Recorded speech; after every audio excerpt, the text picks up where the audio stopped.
Por eso quiero saludar esta noche a Carlos Fara, que es un gran analista, que además está presidiendo en este momento una organización internacional de analistas políticos y que bueno, nos puede ayudar a mirar un poco más esta cadena, desde el escenario hasta los contenidos, pasando por estas poco usuales calificaciones que usó el presidente de la Nación. Carlos, buenas noches. Muchas gracias por estar aquí en Noticias a las 20:30. ¿Tu primera mirada sobre este mensaje del presidente Milei? Bueno, a ver, la primera cuestión a decir es, este es un decreto de necesidad de urgencia. Seguramente en los próximos días se va a armar la comisión bicameral de decretos de necesidad de urgencia en el Congreso, que es la que finalmente aprueba que estas cosas, digamos, pasen o no pasen, ¿no? Cristina Kirchner en su momento, cuando reguló esto, lo hizo para facilitar la aprobación, pero bueno, lo que pasa es que Cristina tenía, digamos, un poder parlamentario que no tiene hoy Milei, lo cual, digamos, esta conformación de esa comisión va a ser fundamental porque puede ser el pasa o no pasa de un montón de medidas del gobierno, empezando por esta. Eso es un primer tema. La segunda cuestión es que todo esto va a traer una larga cola de reclamos en la justicia. Imagínate que el presidente mencionó nada más que 30 medidas, de las cuales dijo que son más de 300. Cada una afecta a un sector particular que van a terminar en un fuero que va a tener mucho protagonismo en la justicia, que es el contencioso administrativo, y por supuesto va a haber reclamos a la Corte Suprema. Así que esto viene de largo, me parece que va a ser muy complejo, las interpretaciones sobre la cuestión. Muy rápidamente sectores afectados van a presentar algún recurso de amparo, una cautelar, con lo cual esto recién empieza. Hay que ver cuánto de esto finalmente se pone en la práctica sobre temas muy sensibles, ¿no? Recién ustedes mencionaban el tema alquileres, bueno, claro. Tema que está en el candelero de la discusión ciudadana, ¿no? Bueno, el presidente de la Corte Suprema de Justicia, el juez Horacio Rosati, hace 48 horas, creo que en una respuesta que dio al periodista Carlos Pañi, pareció enviar un mensaje al presidente Milei a propósito de por qué los temas que tiene que resolver la política y no los resuelve terminan en tribunales. Por allí hubo, creo que, alguna respuesta.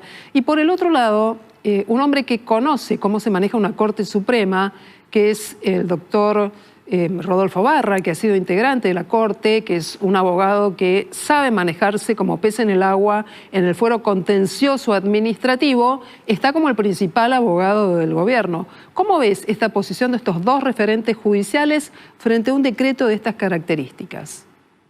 Sí, efectivamente lo que dijo el presidente de la Corte, bueno, que es una opinión sobre 4, es que ellos en principio iban solamente como a contrariar aquellas cosas que vayan contra el sentido común, contra derechos elementales, pero que después sería una especie de, bueno, son decisiones políticas, los tiene que resolver la política. El tema es toda la discusión que se va a armar respecto de si varios de los artículos de este decreto derogan leyes. Te podrás imaginar que habrá, digamos, toda una reacción en función de que el proceso para derogar es otra ley, ¿no?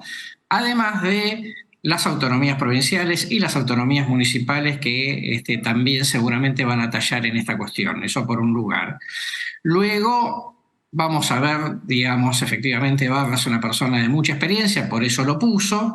Un Barra que fue nombrado modificando la ley, porque él tiene 75 años y la ley del procurador dice que se puede ser hasta los 70 años, pero más allá de ese detalle, está claro, digamos, que vamos a entrar en una batalla importante con una persona que efectivamente fue uno de los arquitectos jurídicos de las reformas de los 90. Por eso preveo, digamos, que vamos a tener una complicación importante.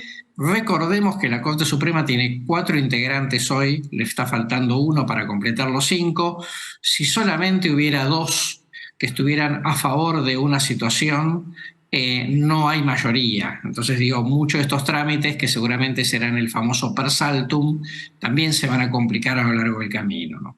Carlos, ¿cuán racional es para un gobierno que recién inicia, que no tiene mucho respaldo en el Congreso, declararle la guerra a tantos sectores y tantos grupos a la vez. Pienso sociedades anónimas en el fútbol, eliminación de la ley de alquileres, eso afecta a inquilinos, eliminación de precio de prepagas, afecta a las personas que se atienden en la salud privada. ¿Cuán racional es eso todo de golpe?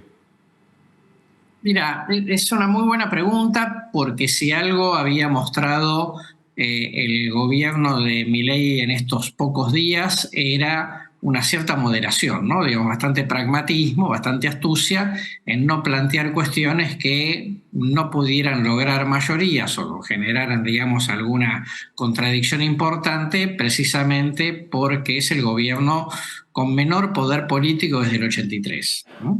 Ahora, bueno, está claro, digamos, que esta idea, famosa idea de las cosas hay que hacerlas al principio cuando uno tiene más poder, porque después el poder se va desgastando, bueno, es relativo, porque este es un gobierno que asume con poco poder, ¿no?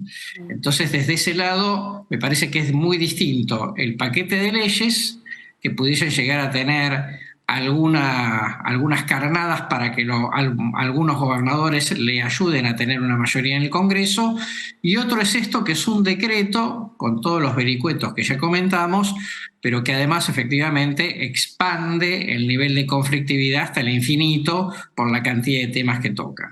Carlos, tal vez el presidente Milei, en este mensaje de 15 minutos, los 10 primeros los usó para dar cierto fundamento político, como si fuera un discurso electoral. ¿Pensás que esto de apelar al otro, al votante, cuando en 3 oportunidades mencionó a la casta, cuando dijo que los políticos no son Dios, es una forma de tratar de tener frente a medidas duras respaldo en la calle y tal vez un llamado a movilizar? Sin duda. Lo que pasa es que la verdad es que viste, como todo no se resuelve en términos de tener apoyo a opinión pública. Está bueno tenerlo, pero después hay todo, digamos, una estructura, un andamiaje de la política que te frena independientemente de cómo te vaya en la opinión pública. Seguramente él va a apelar al hecho de como yo tengo a favor la opinión pública, entonces la gente me votó para que haga esto, y por lo tanto a la clase política, a la casta, al Parlamento no le va a quedar otra. Pero yo creo que vamos a una conflictividad sin duda mayúscula, porque esta va a ser como la primera gran pulseada que va a tener, y en donde, si no la gana o si sale, digamos, de ese decreto, quedan solamente algunas cosas un poco módicas en la práctica. Bueno, habrá sido, digamos, un gesto político, pero, digamos, reconfigurará mucho la visión de relación de fuerzas que pueda tener el presidente en general, yo diría, no solamente con la política, también con el mundo empresarial, ni hablar con el mundo sindical. En términos de comunicación política, ¿qué te pareció el mensaje? Él rodeado de un gabinete, pero en el Palacio, una imagen fría, y él hablando de que los políticos se creen dioses, pero tirando un paquete de medidas que es bastante cambiarle la vida 100% a todo el mundo de golpe. Sí, comunicacionalmente es raro, ¿no? Porque, digamos, una parte de todo el gabinete, ¿no? Digamos, con algunas personas paradas, ¿no? Como si fueran una especie de cuerpo de guardia del presidente, bueno, finalmente fue un discurso mucho más corto del que se esperaba, y donde efectivamente, tal cual decía Silvina, utilizó la mayor parte del tiempo para hablar de la herencia y para hablar de la cuestión conceptual de por qué Argentina no se desarrolla.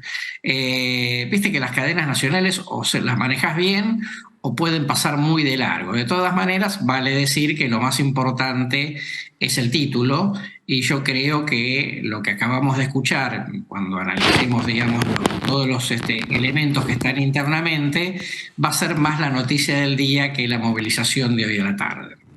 Bueno, y sobre este punto, Carlos, quería preguntarte, porque este 20 de diciembre parece ser un día de apuestas fuertes para el gobierno. Por un lado, este anuncio que veníamos esperando, iba a ser el decreto número 1 del domingo 10 de diciembre. No pudo ser, se extendió en el tiempo. Llega hoy, día 20 de diciembre, insisto. Y es casi una demostración de fuerzas, ¿no? Cambios de fondo sin consultar a los representantes del pueblo de la nación argentina, que esto dice la Constitución. Y por el otro lado, la aplicación del protocolo antipiquetes. ¿Pensás que el gobierno o que el presidente está tratando de instalar un estilo en el ejercicio del poder, un estilo en la forma de mostrarse como presidente a partir de estas normas que son duras y diferentes?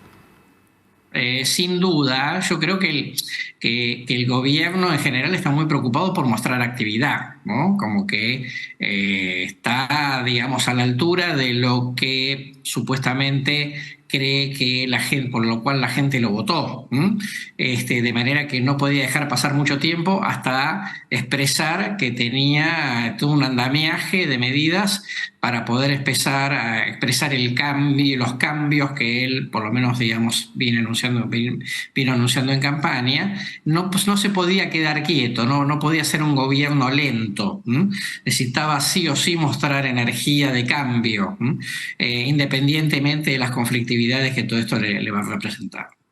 Muy bien, Carlos Fara, te agradecemos mucho esta posibilidad de pensar juntos estos anuncios que ha hecho hace minutos nada más en cadena nacional el presidente Javier Milei. Muchísimas gracias. Muchísimas gracias a vos y aprovecho para felicitarte por tu cumpleaños. Muchísimas gracias, Carlos. Un beso, buenas noches.